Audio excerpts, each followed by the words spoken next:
right, everybody. Hello, a quick piece of advice. Guess what? There's brand new maps that are out. So get on the ladder and make sure you veto 3 of the old maps so that on ladder, you only get to play the new maps so you can figure out how they are, have some fun with them. Everyone thought that Papa Blizzard had gone off to get some cigarettes from the gas station and wasn't coming back, but he came back, dropped some maps off, and then he drove off again. So we've got 3 maps, Blackburn, LE, 2000 Atmospheres, and Beckett Industries. Everyone was losing their minds because the ladder did roll yesterday, but there was no patch, no maintenance period, no new maps. So we've basically had, I think about, 16, 18 hours of people just screaming on social media and Twitch streams, being like, well, I guess this is it. We're never going to get new maps. Blizzard doesn't care. We are all very happy that we now have new maps. So let's take a look at these new maps. They are ones that they just simply picked out of the ladder contest. So is this gonna load? There we go. So they picked 3 out of the Team Liquid map contest. So you guys can find the thread there, TL map contest number 14. This thread was posted March 6th, 2020. So when you scroll down here, we can see these maps and take a look at each of them. So the first one is Beckett Industries by Superhuman. He's been making maps for StarCraft for years. Lots of really good maps under his name.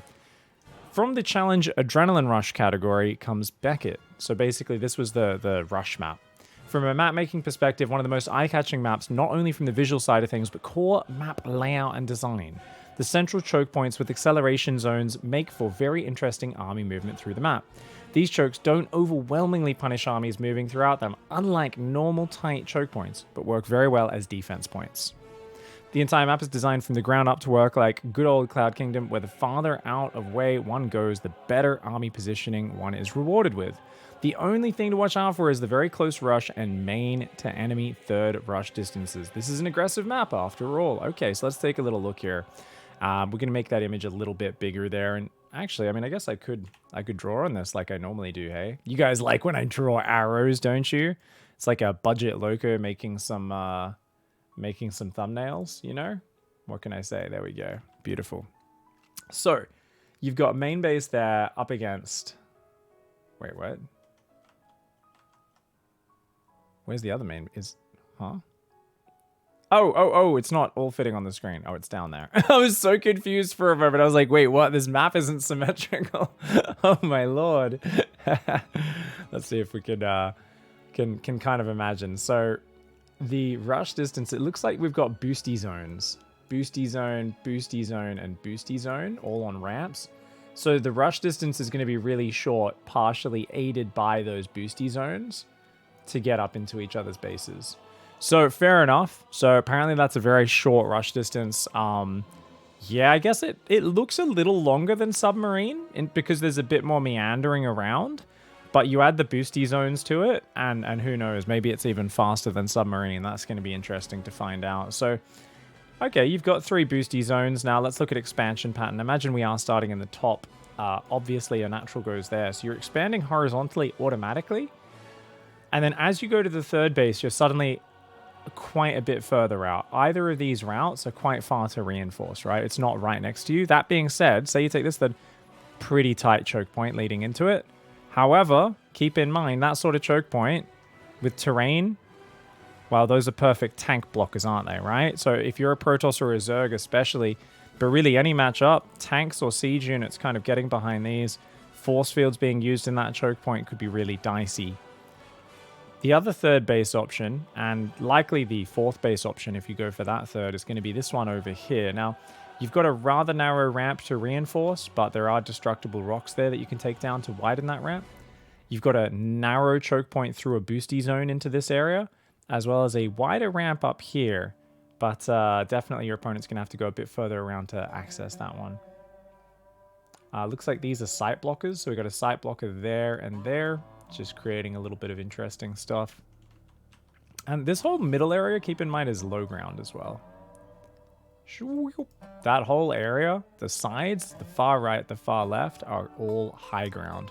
So there's going to be like TVT, tanks kind of sieging on these like edge bits a little bit and controlling these spaces. Let's have a little think about drops and dead space. To me, it looks like there's very little dead space on this map. So after a couple of maps that have been coming in with a lot more dead space like Romanticide, this is going to be a map where you can notice there's hard edges go right up to the edge of the map. So that means you can't fly in around the back and hit their mineral line. In fact, that main base mineral line is super safe. So air harassment, banshees, oracles just aren't really going to be able to get in there very easily. Down here though, suddenly that's where it opens up a little bit on this mineral line and from this mineral line. So your third base is going to be a bit more exposed, and your natural is not completely defended either. There's a nice little bit of dead space between the natural and the third.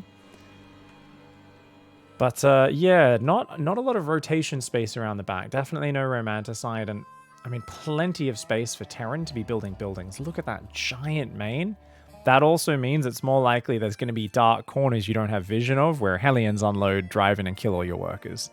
Doom drops going to be very common on this map in TVT. So especially if you say expand south like this, Doom drops into that main are going to become even more attractive. So I imagine in TVT, for instance, players are going to take the triangle third just because then it gives them a narrower front to defend, easier to try to cut off any sort of drop into the main base. If the opponent moves down here, they can move forward and try to control the area in front of that base and thereby deny that drop into the main. Of course, it's all theory crafting. I haven't actually played the map, but overall seems like a solid map. I'm pretty down with this map. I think it looks totally fine. So the next map is going to be Blackburn, I believe. Let's scroll down. Actually, we'll do 2000 atmospheres first. This one is designed by The Music 246. All right. Also from the standard category comes 2000 atmospheres. The attack paths vary a considerable amount as the game progresses until the very late game, once they will tend to settle on a top versus bottom position.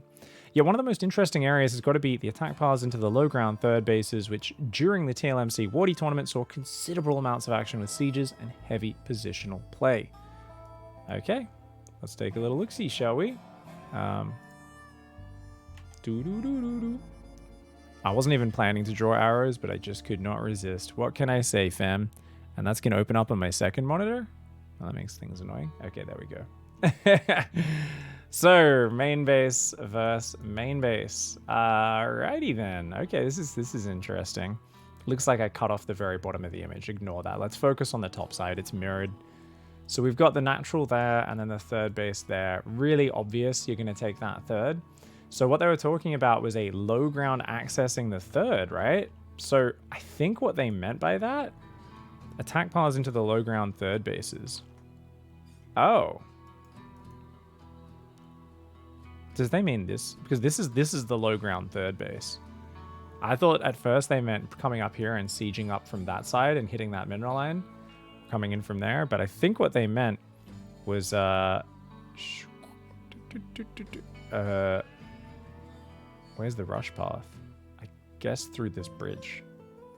Okay, so that's the most direct route through the map. You've got this narrow little bridge here. You've got destructible rocks, of course, slowing things down in those two areas.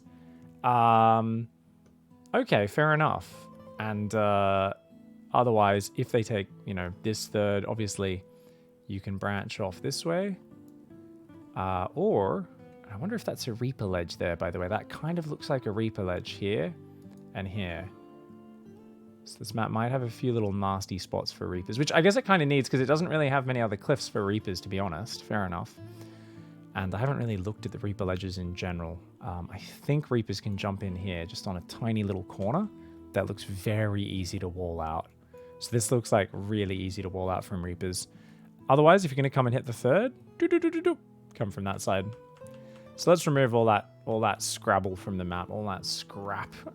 You could expand directly along the top of the map, and they're all kind of not too far away from each other, actually. So you could go 5 bases all along the top. They could go 5 bases all along the bottom. Or they could be like, well, actually, I'm going to expand towards you because I'm Terran and you're Zerg, right? Natural third, fourth. And just create this beautiful pushing path. So I imagine, for instance, if I'm Zerg, I'm probably going to go 1, 2, 3, but then I'm probably going to take 4 and 5 at the same time.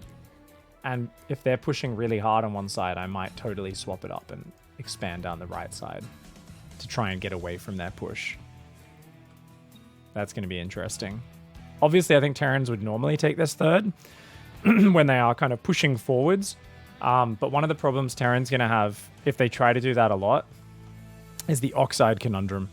So for those who don't know, and let's just go back to looking at this top player. So if you do take this third, like Terran tends to want to, so it can be on their push path, right? Well, in this map, it's actually not the push path through the middle because they have to go this way. Though I guess once they take those rocks down, it would create a very direct push path. But the conundrum is this. There's a bit of terrain around that corner. If you see there, there's a bit of terrain and there's no space behind the minerals. So no space behind the minerals, that already means stasis traps on the high ground and harassment from the high ground can really hurt it. But it means you can't put siege tanks or pull your bio behind the mineral line. So if you think about it on Death Aura, for instance, how often does a Protoss hit a Zealot Archon attack, comes in on the Terran's third, and the Terran wins by stutter stepping into and often behind their mineral line and pulling their bio back. On this map, there is no space behind that third mineral line for you to micro behind. There is also no space to get at Liberated sieging from the high ground. Fortunately, that's your main base, so you should be able to deal with the Liberators anyway, but that's something to keep in mind. No space behind there. And also, as I was saying, actually, you know what? This might be okay because this little bit of high ground is so close to the minerals. Putting tanks there is going to create a nice little anchoring spot.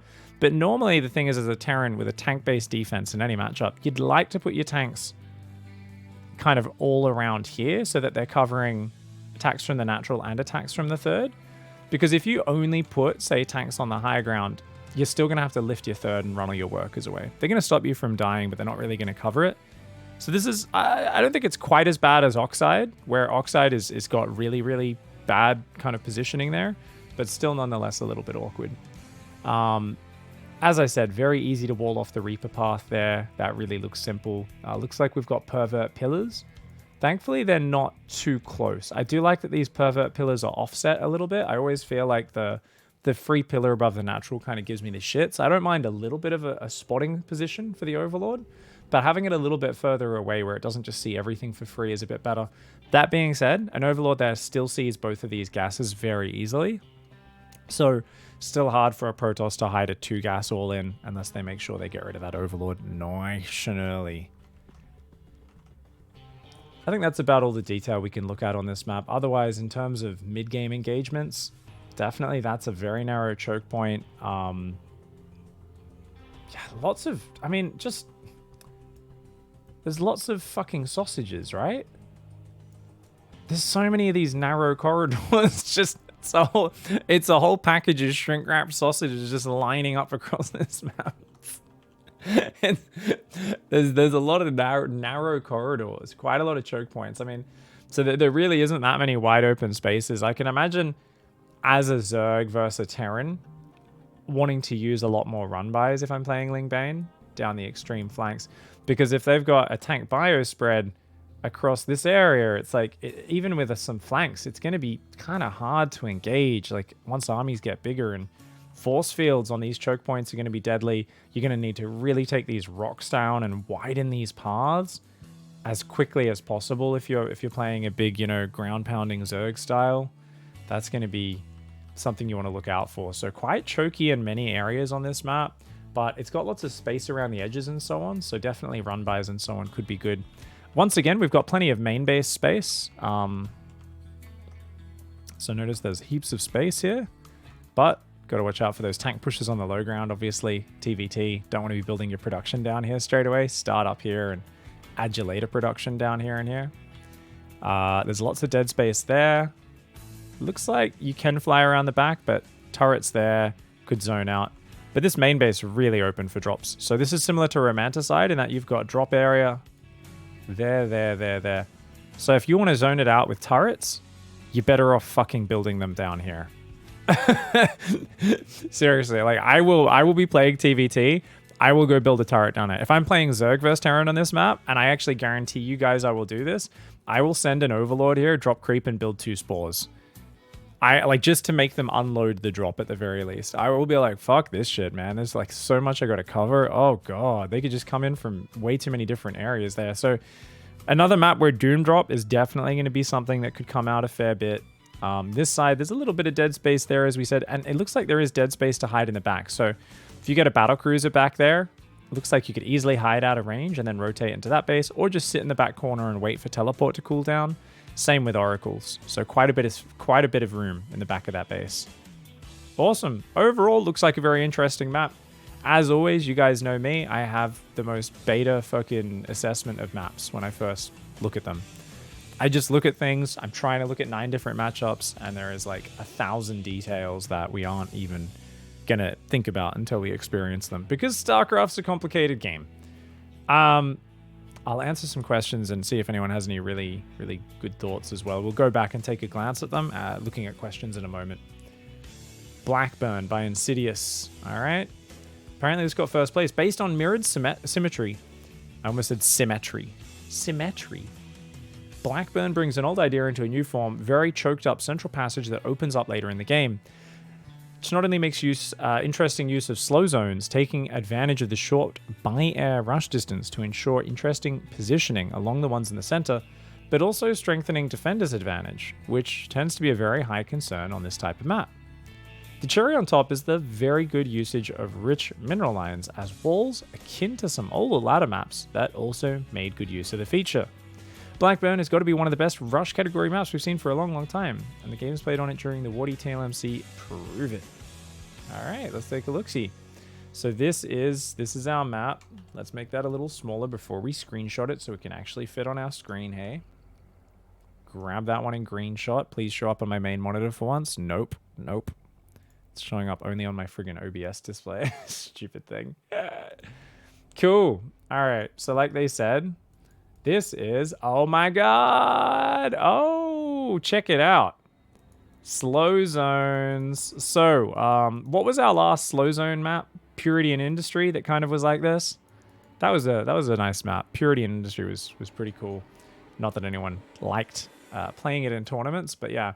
So you've got this very quick add path, but you got to go through those slow zones unless you come through this area. Fair enough. That's cool to know. There's also those slow zones in the middle, creating a very narrow choke point in between the two slow zones. And you've also got, slow zones up here. So if we see 600,000 games on this map, guys, we will eventually see a game where someone takes this base and defends a ramp using the slow zone advantage, which is a sick defender's advantage if you don't drop up there. So that's actually very, very cool, but we will almost never see it. Because on these maps, the same with Habitation Station was the first, I guess, big famous one that we saw for a long time. And there was a heat map published of maps. And Habitation Station's heat map, and it's the same with Golden, Golden Wall not as much, but most of the maps, this is where 99% of the action happens on this path. Like, the vast majority of the action. The longer people play this, the better they get at it, the more we might see other stuff. But we'll see how we go. Let's talk expansion patterns first of all. So I guess that is the most direct path, by the way.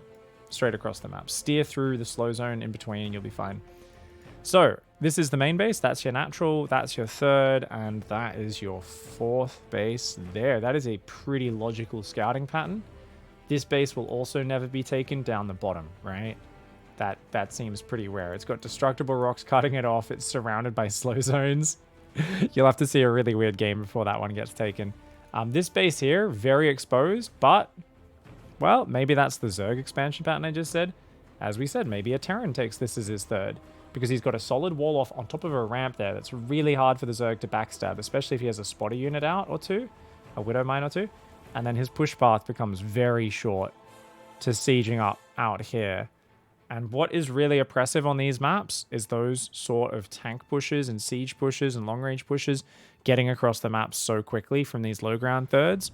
I know as a Zerg, I'm going to be doing a lot of janky-ass play on this map. That being said, big wide-open main, so that's where my Nidus Worm's going to go every game.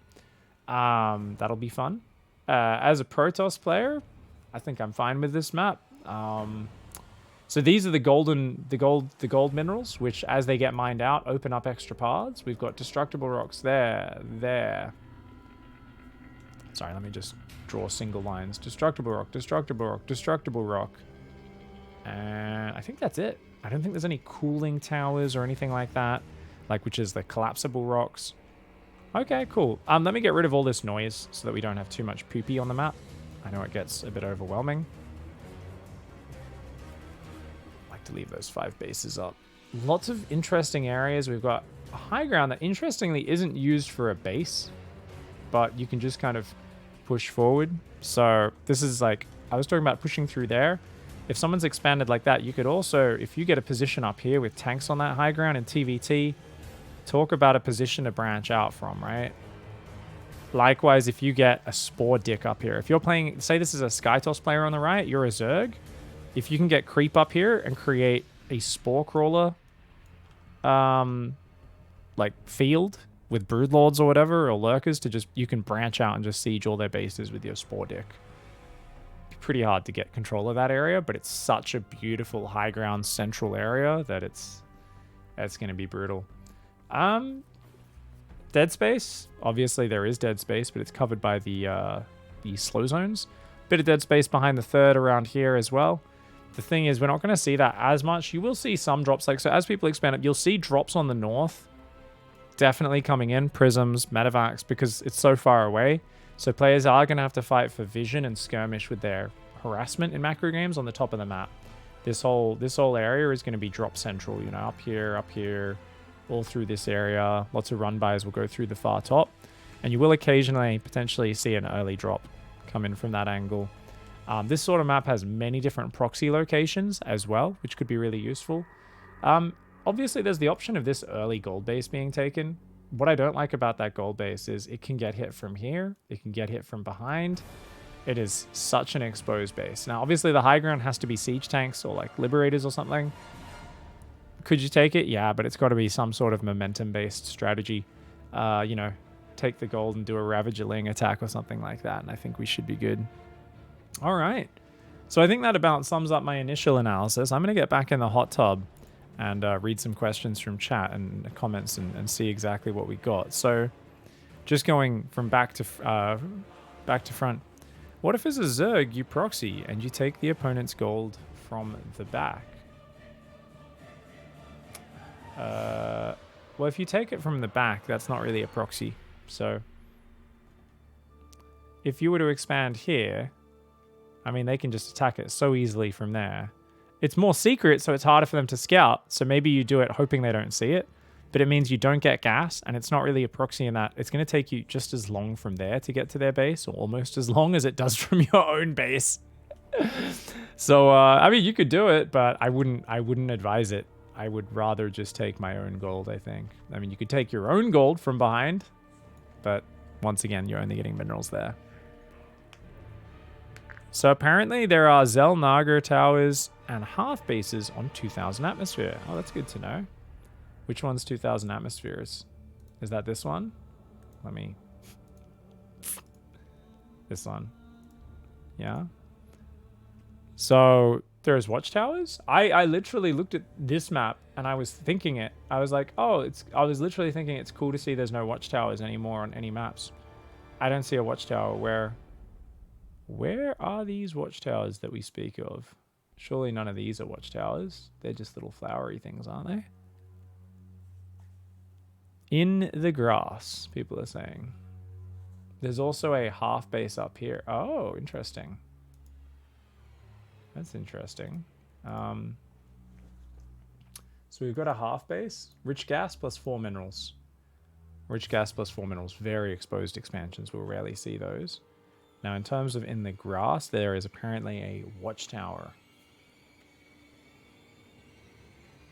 Oh, there. Okay, it really doesn't show up in this resolution, does it? Jesus. It doesn't. It just looks like a little poo on the ground. Apparently, that is a watchtower surrounded by a sight blocker. Okay, that's fine. Yeah, so that's going to give you, I don't know, maybe a little more than that. Maybe like that. So it won't actually see everything by any means, but that's actually cool. There is some control to be had from these watchtowers on the side.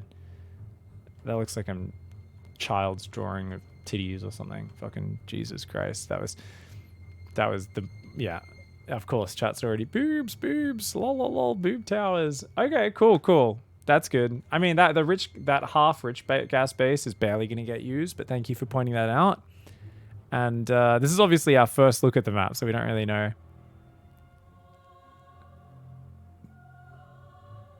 If you take their gold, it opens a path faster ditch it once it gets scouted. I don't think that works, guys, because to open up a gold minerals, you still need to mine it for like 5 minutes. So it's like, I'm going to open a path up 5 minutes from now. That's the sort of long-term planning that's so hard in StarCraft.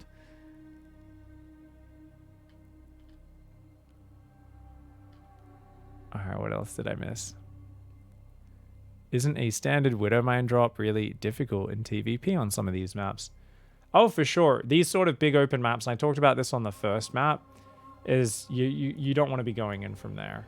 So you have to come around from this angle. For sure. Well, you can still just come in from the edge. Okay, the one thing you've got to keep in mind is that it's more dangerous for sure, but you still have so many angles you can come from. So the most common, say this is the Protoss player on the left, the Terran's dropping, the most common angle you guys will see, I think would probably be here. I think the medevac would boost in from there, and then it would either divert straight into that mineral line, or it would go that way, depending on what anti-air it sees. So that's kind of where people will usually drop from, because that's the deepest indentation they can get into before being able to be shot and spotted by stalkers and so on.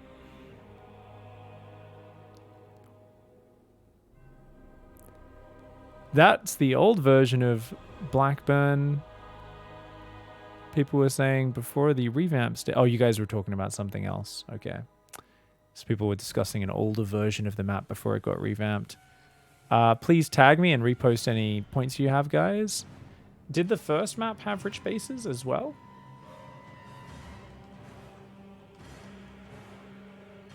I don't see any rich bases on this one. I don't think this one had any rich bases. This looked all standard, as far as I can tell. Looks pretty normal.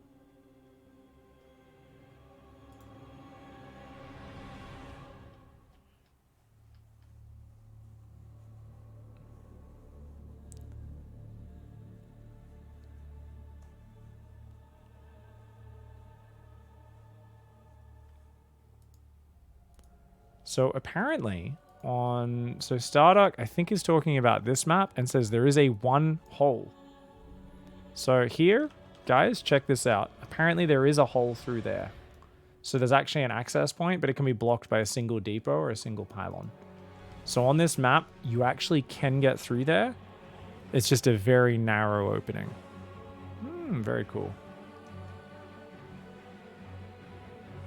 We've got a few questions like, what are your thoughts on the plentiful tank spots? Way too vague. Sorry, guys. I haven't played the maps. Has there ever been a map with an odd number of bases? I have no idea. I have no idea. How you doing, Kenna? Thank you for hanging out. Apparently TLMC uploaded the wrong picture. So one of these I'm looking at is not even the right picture, apparently. Oh, great stuff. No, Starduck was talking about something else. Okay, never mind. All good. Thank you everyone for watching. I appreciate it. These literally just came out, so people haven't even had a chance to play on them for the most part. I woke up today to Twitter posts from like 3 hours ago being like, no maps and then people were like, maps right after that. So thank you very much for watching, guys. I'm excited for the new maps. We might do a video following up on this if there's anything more to be talked about. For now, though, thank you for the support, and we'll see you guys later. Goodbye and good night.